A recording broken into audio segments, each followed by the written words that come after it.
जो एक कम उम्र में हिंदुस्तान का इतिहास उन्होंने रचा है, वो है तेजस्वी यादव जी। बहुत बहुत धन्यवाद आपका यहाँ आना।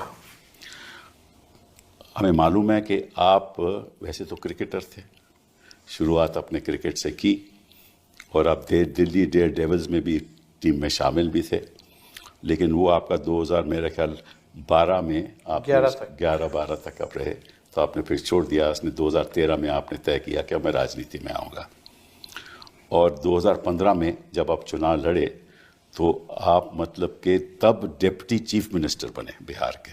26 साल का था। 26 साल के थे। मेरे ख्याल हिंदुस्तान के इतिहास में ऐसा कभी हुआ नहीं जी। और फिर दोबारा आप डिप्टी मिनिस्टर बने 2022 में। इस बीच में 2017 में नीतीश जी उस तरफ चले गए, उस समय लीडर ऑपोजिशन थे, वो भी सबसे दोनों एक्सपीरियंस रहा, सत्ता पक्ष का भी विपक्ष का और तभी भी सबसे युवा आप लीडर ऑफ ऑपोजिशन रहे हिंदुस्तान के इतिहास में। तो बिहार में समझ लीजिए कि एक नई शख्सियत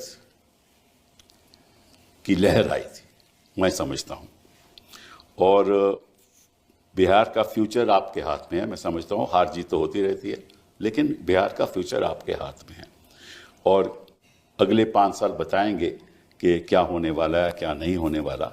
लेकिन आज जो हम चर्चा करेंगे वो आपसे इस बात की चर्चा करेंगे कि 2020 में तो आपकी 75 सीटें आई, तो ये कम होकर 25 कैसे हो गई?